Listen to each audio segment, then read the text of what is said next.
Hey, this is Black Hawk Walters, the four-time world kickboxing champion. Listen, I want you to listen to my hero, Justin Ray Harvey. Hi, this is Bill Superfoot Wallace. I'm a kickboxer, and I like to kick people in the head. And you're listening to Justin Harvey, and you guys have a great time. Hello, ladies and gentlemen, and welcome this evening to the Justin Harvey Show. We have a spectacular show today. We have kickboxing champion Superfoot Bill Wallace to the show, and this is the debut of Superfoot Wallace on my show, and I would like to personally say thank you to Master Todd Summers for help making this happen, and I would like to take this time to personally say, Superfoot, thank you for being on the show. Thank you very much for having me. Looking forward to it. Absolutely, and I've been watching, some of your fights on YouTube and trying to get as much history as I can. And I got to say, with your fights, very impressive. But my first question is the obvious one. How did you get the name Superfoot? Well, I got the name Superfoot. We had started full contact karate September 15th, 1974. I won my division and everything else, so I became world champion in September, September 15th, 1974. I defended the title the first time with Joe Corley in May of 75. Mm-hmm. In 1976, I defended the second time against a kid named Jimmy Colas in Las Vegas, Nevada.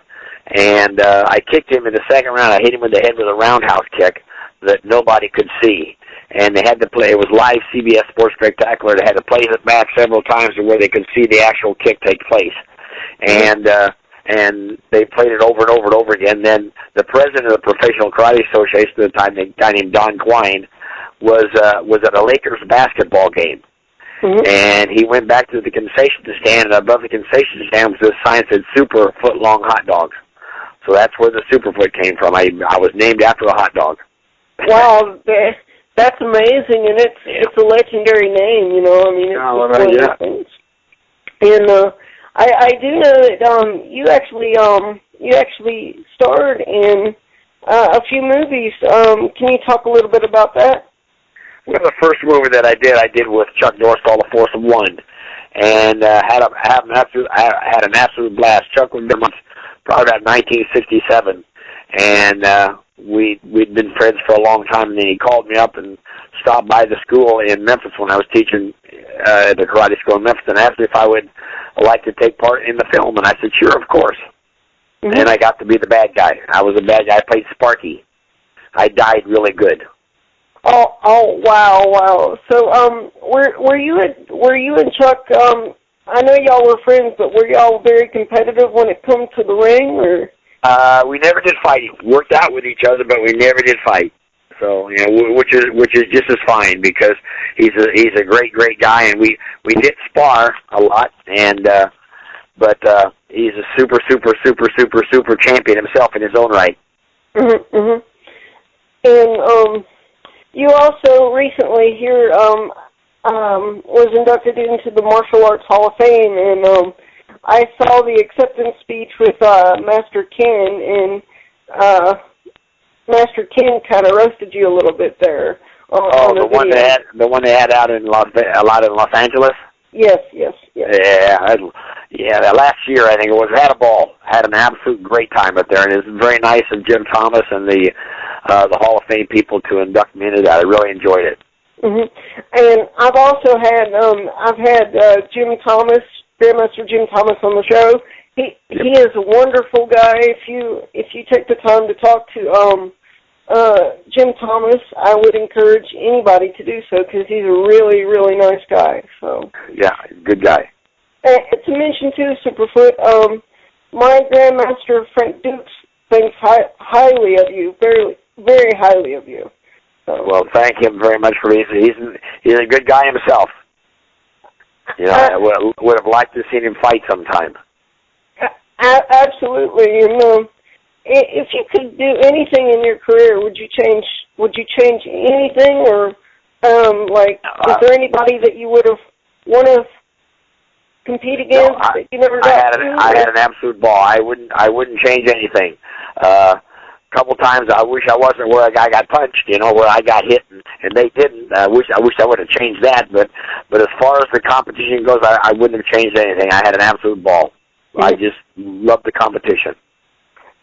Now that you're not fighting Superfoot, are you teaching or are you doing seminars? Well, I just travel all over doing seminars. Travel all over the world. Matter of fact, doing seminars and exhibitions, things like that. That's what I've been doing since I retired in 1980.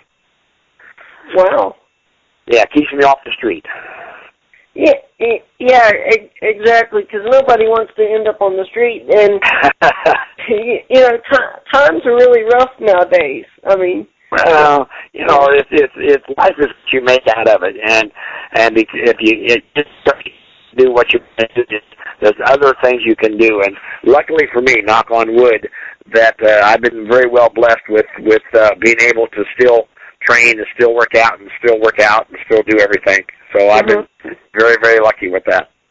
Well, absolutely. And what really, take us to the beginning. What really got you into martial arts, Superfoot? I mean, Well, I was a wrestler in high school and college, and when I joined the service, they didn't have a wrestling team, but they had a judo team, and that's where I started playing judo.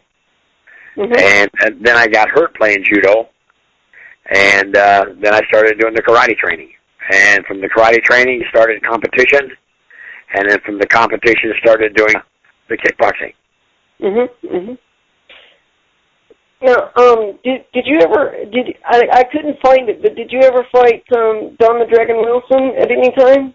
Nope, never did. We sparred several times, did several exhibition matches, but we never competed each other for competition.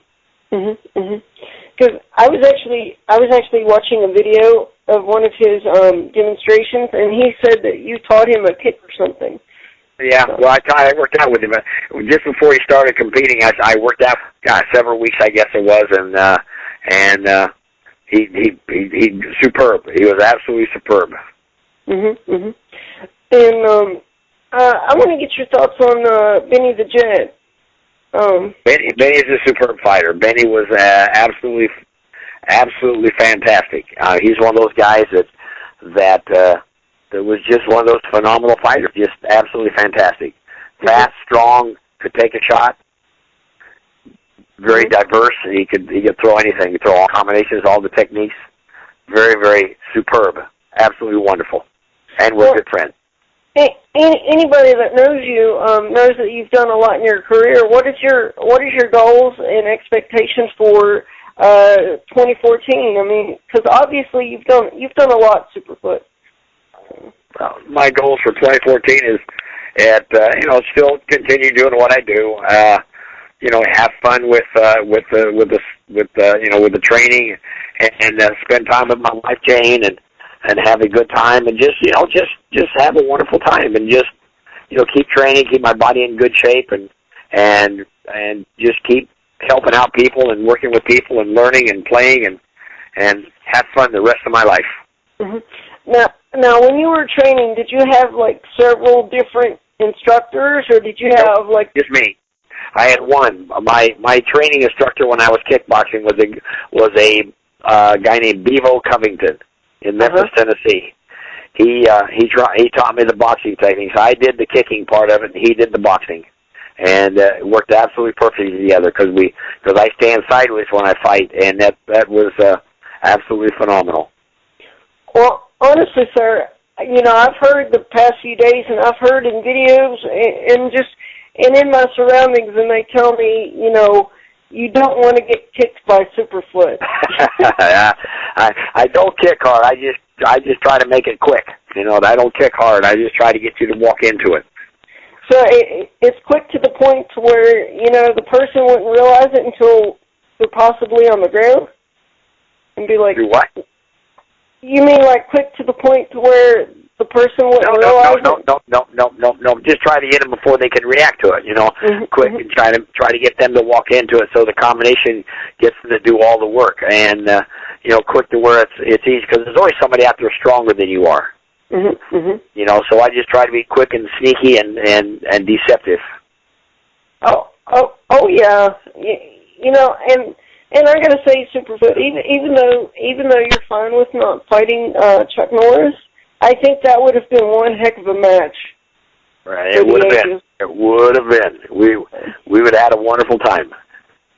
Oh yeah, because that fight could have rolled in a lot of money, because a lot of people, I guarantee you, there's a lot of people. Our dream match is to see Chuck Norris and Superfoot against each other.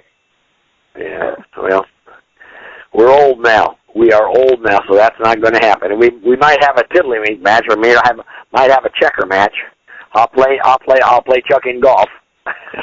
But we are too old right now to kick and punch each other. Bruises last way too long now. Speaking of Chuck, I don't know if he's ever going to hear this, but I do hope that he does hear this interview, because I recently, last night, tried to write his website. I hope to get him booked for an interview as well. So. Oh, good. Well, good luck. If he can possibly do it, he'd love to do it. He's that kind of a nice guy. He really is. And did you possibly see him in the Expendables? I thought he did a wonderful job in the Expendables. I haven't seen it yet, but I'll look for it. I haven't seen the film. And have you thought about maybe getting a documentary done on you, Superfoot? Nope. I'm old, and I don't want anybody to do a biography on me. When I'm dead, somebody can do a biography or something. But right now, nope. I just want to go around and have fun. I don't need little secrets out there, Yeah, you're to the point to where you've done all the fighting and all the matches and everything. You just want to relax and have fun. That's all I want to do now. Have fun, see people, work out with people, and kick them in the head. That's what I want to do. It's fun kicking people in the head. And I guarantee you, even though you say you're old, sir, I guarantee you could probably still kick them in the head real good. So. I keep trying. So, do you teach other kids, students? Well, I have a couple private lessons that I teach here in West Palm Beach. But basically, I just travel around on the weekends doing the seminars and travel overseas and do camps and things like this. Oh, that's amazing, sir. And I got to say, I'm honored to be speaking with you. And I won't take too much of your time, sir. I'm very grateful that you've come to my little show. So I'm highly honored. So. My pleasure. I hope that people that are listening have a good time and have them keep listening. Oh, absolutely. And do you have any final thoughts before I get you to record a promo for my audience? Nah, just the people that are listening and listen, used to watch me compete and things like that. We had fun. We had a great time when we were in competition. We never thought ourselves as legends or fantastic fighters or anything like that. We just enjoyed the competition. We enjoyed the camaraderie ship, you might say, when we went to the tournaments together, and hanging around together, had an absolute blast. I wouldn't change it for anything. And to this day, we still get together and have a blast. Oh, absolutely. And I wanted to say thank you for being on the show, and hopefully in the near future I can get you back on the show and we can, tackle some other topics, because I really don't want to take too much of your time, sir. So, because I know that you're a very, very, very, very busy man, because I waited a few weeks before I even called you, because Master Summers told me that you're a very, very busy man. So. Busy keeps you off the streets. That's what I want to do. I don't want to be on the streets. So busy is good. Busy is good. Absolutely, and thank you for being on the show. My pleasure. Thank you very much.